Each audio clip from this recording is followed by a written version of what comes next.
Hello everyone, welcome back to Literary Theory Made Easy, a comprehensive overview series.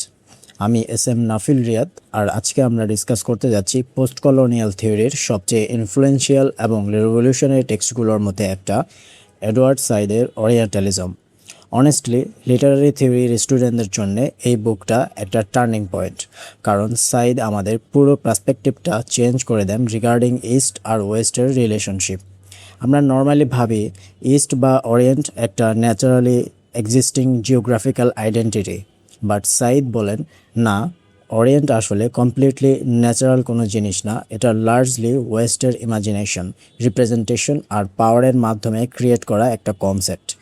এই ভিডিওতে আমরা mainly ওরিয়েন্টালিজমের introduction পার্টটা ডিপভাবে analyse করব, আর আমরা ডিসকাস করব ওরিয়েন্টালিজম আসলে কি, ফোকাল্টের ডিসকোর্স থিওরি কীভাবে কাজ করে, পাওয়ার আর নলেজের relation, imaginative geography, east west binary, hegemony আর ওয়েস্টার্ন মিডিয়া কিভাবে আজও ওরিয়েন্টকে রিপ্রেজেন্ট করে। আমি ট্রাই করব টপিকটা এমনভাবে এক্সপ্লেন করতে যেন তোমাদের রেগুলার ভার্সিটি ক্লাসরুমের মতো ফিল হয়, উইথ এক্সাম্পল, কনটেক্সট আর easy breakdown. So without wasting any more time, let's dive into Edward Said's orientalism. Edward সাইদের ওরিয়েন্টালিজম 1978-এ ফার্স্ট পাবলিশ হয়, আর লিটারালি হিউম্যানিটিজের সোশ্যাল সায়েন্সের মধ্যে একটা ইন্টেলেকচুয়াল আর্ট করে ক্রিয়েট করে। সাইদ এখানে একটা dangerous but important idea discuss করেন। ওয়েস্ট যখন ইস্টকে রিপ্রেজেন্ট করে তখন সেটা নিউট্রাল রিপ্রেজেন্টেশন হয় না। ফর এক্সাম্পল, হলিউড মুভিতে মিডল ইস্টকে কীভাবে দেখানো হয়? Usually desert, terrorist, oppressed women, irrational leaders, violence. কিন্তু ইউরোপকে দেখানো হয় মডার্ন, সিভিলাইজড, রেশনাল আর ডেমোক্রেটিক হিসেবে।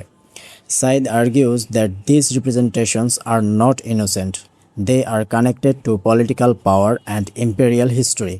তাই সাইদের মেইন পয়েন্ট হলো ওরিয়েন্ট আসলে জিওগ্রাফিক্যাল প্লেসের চেয়ে বেশি একটা ওয়েস্টার্ন ইমাজিনেশন। সাইদ ওরিয়েন্টালিজমকে মেইনলি তিনভাবে ডিফাইন করেছেন। Firstly, academic Orientalism. এর মানে হচ্ছে স্কলার্সরা ইস্ট নিয়ে রিসার্চ করছেন, ল্যাঙ্গুয়েজ শিখছেন, হিস্টোরি লিখছেন, ট্রান্সলেশন করতেছেন। বাট সাইদ বলেন প্রবলেমটা এখানে রিসার্চ করা নিয়ে নয়, বরং প্রবলেম হচ্ছে এই রিসার্চগুলো করা হয় মোস্টলি ওয়েস্টার্ন লেন্স দিয়ে। সেকেন্ডলি, ওরিয়েন্টালিজম হলো একটা স্টাইল অফ থট। এটা একটা বাইনারি ক্রিয়েট করে, লাইক ওয়েস্ট মানে হচ্ছে লজিক্যাল ডেভেলপড আর ইস্ট মানে হচ্ছে ইমোশনাল প্রিমিটিভ। ফর এক্সাম্পল, ব্রিটিশরা ইন্ডিয়ানদের নিয়ে বলতো তারা সেলফ রুল করতে ইনক্যাপেবল, তাই ব্রিটিশ রুল সাপোজডলি নেসেসারি ছিল। থার্ডলি, ওরিয়েন্টালিজম হলো একটা ইনস্টিটিউশন অফ পাওয়ার, মানে নলেজ ক্রিয়েট করে পলিটিক্যাল কন্ট্রোল এস্টাবলিশ করা। To know the orient is to classify it, define it and eventually dominate it. সাইদের একটা মোস্ট কন্ট্রোভার্সিয়াল আর্গুমেন্ট হচ্ছে pure knowledge বলে আসলে কিছু নেই। Many people think literature, history, art এগুলো অবজেক্টিভ ফিল্ড, বাট সাইদ বলেন স্কলাররা অলওয়েজ তাদের পলিটিক্যাল এনভায়রনমেন্টের ইনফ্লুয়েন্স ক্যারি করেন। ফর এক্সাম্পল, যখন ব্রিটিশ স্কলার্স ইন্ডিয়া নিয়ে লিখছিল তখন ব্রিটেন ইন্ডিয়াকে রুলসও করতো, সো ন্যাচারালি ওই রাইটিংসের মধ্যে ইম্পেরিয়াল ইন্টারেস্ট রিফ্লেক্ট করবেই। Knowledge does not exist outside history and politics. তাই সাইদ বলেন ওরিয়েন্টালিস্ট স্কলারশিপকে কমপ্লিটলি ইনোসেন্ট অ্যাকাডেমিক কিউরিওসিটি হিসেবে দেখা ভুল, আর এখানে সাইদ বেসিক্যালি ফোকাল্টের পাওয়ার নলেজ নেক্সাস ইউজ করেন। এখানে মাইকেল ফোকাল্টকে বোঝা অনেক ইম্পর্টেন্ট। ফোকাল্ট বলেন যে ডিসকোর্স মানে হচ্ছে এমন একটা সিস্টেম যেটা ডিসাইড করে কোন জিনিসকে কিভাবে দেখা হবে। ফর এক্সাম্পল, মিডিয়া যদি রিপিটেডলি বলে যে মিডল ইস্ট মানেই হচ্ছে টেরোরিজম, তাহলে গ্র্যাজুয়ালি পাবলিকও মিডল ইস্টকে ওই লেন্স দিয়ে দেখা শুরু করবে। এটাই হচ্ছে ডিসকোর্সের পাওয়ার। সাইদ বলেন যে ওরিয়েন্টালিজম এক্স্যাক্টলি এমন একটা discourse. The orient is not simply discovered by the west, it is produced through discourse. আর যখন এই ডিসকোর্স ইনস্টিটিউশনালাইজড হয় through books, media, universities, government policy, তখন সেটা হিউজ পাওয়ার গেইন করে। অ্যান্টোনিও গ্রামসির কনসেপ্ট কালচারাল হেজিমনি সাইদের থিওরিতে হিউজ রোল প্লে করে। গ্রামসি বলেছেন রুলিং পাওয়ার শুধু মিলিটারি ফোর্স দিয়ে কন্ট্রোল করে না, তারা কালচার, এডুকেশন, মিডিয়ার মাধ্যমে মানুষকে কনভিন্স করে যে তাদের ডমিনেশন ন্যাচারাল। ফর এক্সাম্পল, ব্রিটিশরা বলতো যে তারা ইন্ডিয়াকে সিভিলাইজ করতে এসেছে। এই আইডিয়াটা হোয়াইট ম্যানস বার্ডেন নামেও ফেমাস, মানে কলোনাইজেশনকে এক্সপ্লয়টেশন হিসেবে না দেখিয়ে হেল্পিং মিশন হিসেবে প্রেজেন্ট করা হয়েছিল। This creates consent among both colonisers and the colonised. তাই ওরিয়েন্টালিজম শুধু একাডেমিক থিওরি না, এটা হেজিমনিক পাওয়ার স্ট্রাকচার। সাইদ এখানে দুইটা ইম্পর্টেন্ট মেথোডোলজিক্যাল টার্ম ইউজ করেন, একটা হচ্ছে স্ট্র্যাটেজিক লোকেশন আর একটা হচ্ছে স্ট্র্যাটেজিক ফরমেশন। স্ট্র্যাটেজিক লোকেশনে যখন একজন ওয়েস্টার্ন রাইটার ইস্ট নিয়ে লেখেন, তখন তিনি নিজেকে কোন পজিশনে রাখছেন, সুপারিয়ার অবজারভার হিসেবে নাকি এক্সপ্লোরার হিসেবে নাকি জাজ হিসেবে। For example, many travel writers eastern পিপলকে চাইল্ডিশ বা ইরেশনাল হিসেবে ডিসক্রাইব করতেন। আর স্ট্র্যাটেজিক ফরমেশনে এটা হচ্ছে মাল্টিপল টেক্সটের নেটওয়ার্ক, একটা বই আরেকটা বইকে সাপোর্ট করে, আবার সেটা নিউজ পেপার বা পলিটিক্যাল স্পিচকেও সাপোর্ট করে। এভাবে একটা ট্রুথ গ্র্যাজুয়ালি স্টাবলিশ হয়। আর orientalism survives because text reinforce one another over centuries.